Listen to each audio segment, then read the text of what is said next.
Hey guys, it's SJ. Hope you're really well. Today's video is a bit of a follow-up on a couple of videos I did before about gentle parenting, and I did one on positive discipline, and we were chatting afterwards in the comments about how does this actually work if you have a toddler like I do. I've got an 8-year-old, a 5-year-old and a 2-year-old, and I guess as a parent of a toddler, we all kind of know that they have very specific issues and emotions, and it just changes parenting so much. And does gentle parenting really work on a toddler, and how can you discipline them in a positive way? So that's what I was going to chat about today, just what I do. I'm by no means an expert, but I absolutely have subscribed to this style of parenting for the whole 8 years, nearly 9 years that I've been a mum. And I find it really works for me.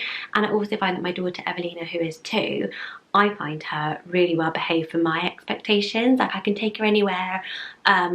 I feel like I really can calm her down. I can stay really connected with her when we're out and about, and I don't find that her behaviour makes me stressed, which I think is the really big thing when you're trying to manage a toddler, especially when you're out and about and things. So yeah, I hope that you enjoy this video. If so, give it a thumbs up and subscribe.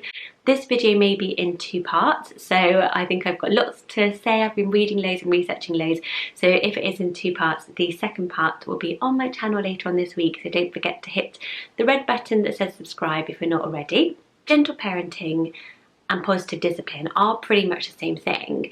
They go hand in hand, but they're not like super permissive at parenting. I think that's why people think it doesn't work on a toddler, because it's like it's saying you never discipline, but you absolutely have to set boundaries.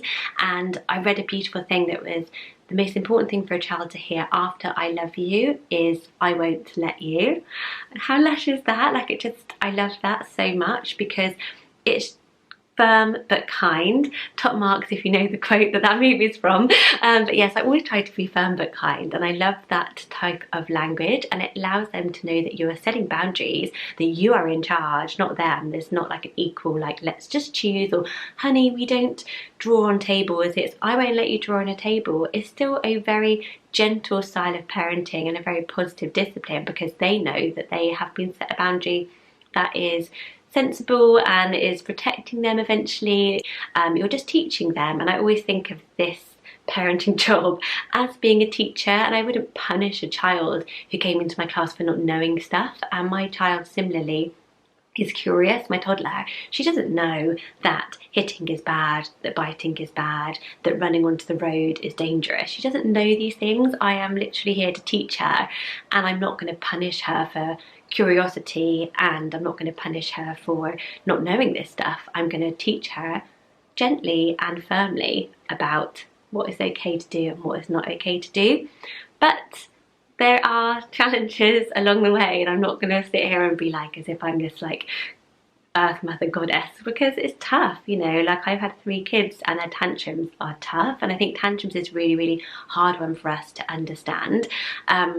And the best thing I've learned from doing gentle parenting is about tantrums, and it is about the fact that a child, a toddler, cannot control their emotions. They cannot not have a tantrum, and these tantrums aren't directed at us.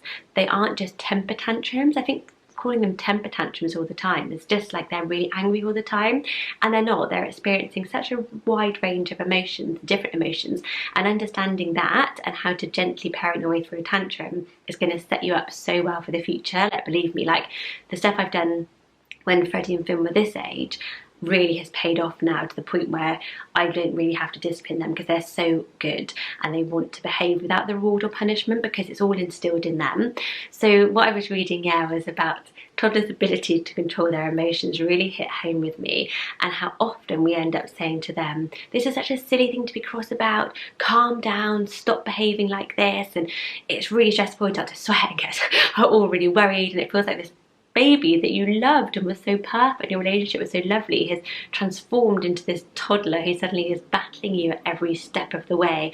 We take it very personally, and it's upsetting, because I think we hark back, and it takes us longer as parents to take this leap that they do, which is this leap from being a baby and being very malleable and, you know, pleasant, and you can do kind of what you want, to having their own independence, and their brain is like going and all these sudden things are stressing them out. They suddenly feel sad, they feel stressed, they feel frustrated, they feel worried, they feel anxious, and it's all going off in their minds. It all comes out in a huge tantrum, and then suddenly the person who is their emotional anchor suddenly doesn't know how to deal with it, because we take it personally, like they're doing this to us, like they are having a tantrum at me in the middle of the supermarket because I've said no. How do I deal with this naughty behaviour?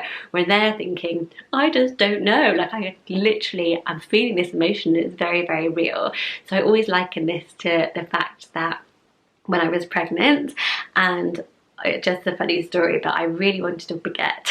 I wanted this baguette so much, I thought about it all day, probably dreamt about it the night before, this warm baguette I was going to have at lunch. I got down there to have the baguette and the guy was like, sorry, we've run out of baguettes. And the rage, the pure rage that I felt at that moment, I literally was raging. I had tears in my eyes.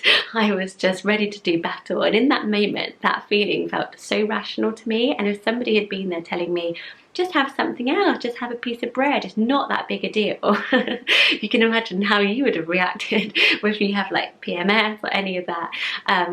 I would have flown off the handle. Like, I'm a grown-up, and that literally was like a really tough emotion for me to feel and go through. And I always think about that when it's something like you've put the wrong colour plate down and your toddler flips out, or you've done this silly thing and you think like, stop being so silly, stop being so petty, stop flying off the handle. It doesn't help. Never in the whole history of the world is telling somebody to calm down, calmed them down. It doesn't work. So understanding, empathizing, and trying to put yourself in their shoes, think of the baguette, really, really helps. So always having their back and understanding their emotion is going to help you feel so much more connected, and it's going to help you deal with the tantrums, and it's going to help them trust you with their emotions, which is what sets you up for a really good, positive behaviour future and being able to maintain this gentle parenting. So practically, what do? You're like, Ashley, this is all very well and good, but I'm at soft play, my kid's having a tantrum and you screwed me over. So what you have to do from the gentle parenting technique is you get down to their level and you create a little safe space around them. So you make them know that you are there and that they are in a safe place and that their emotions are allowed. So once you're down at their level, then it's all about empathizing at this point and naming the emotions. This is a really big thing in gentle parenting, and this is from a great book, How to Talk So Kids Will Listen, and Listen So Kids Will Talk, and I will link it below. It's brilliant, and they talk about naming the emotion, and it's so good. It works so well. It helps me, I think. So as I said earlier, it's not just temper. So you can be, I know you are feeling really sad that we have to leave now because they're having a tantrum about leaving soft play or whatever, or I know you are feeling really frustrated because you couldn't reach and mummy wasn't listening to you, which happens to be a lot. So I've got the 3 kids, so it's naming the emotion. Or I know you're feeling really angry because that kid took your toy and you wanted to play with it. So once you've named the emotion, it really helps, and you can be the person to empathize and make this better even if you've caused it. And this really helped me as well. So like the other day I was in the supermarket with Evelina, she picked up this lollipop, she really wanted it, a hard-boiled lollipop, she's not allowed it, so I'm like, okay, I won't let you have a lollipop, and I put it back. Huge tantrum, meltdown. Sometimes you'd be like, oh, she's having a row with me. She's not a grown-up, she's a 2-year-old. So I go, oh, bend down to her level. I know you really wanted that lollipop and you're really disappointed. That's really disappointing. I wanted to buy that massive aero Easter egg and I'm not allowed, and I'm bloody disappointed about it. If somebody had taken it off me and put it back on the shelf, I would have freaked out. So I know how you feel.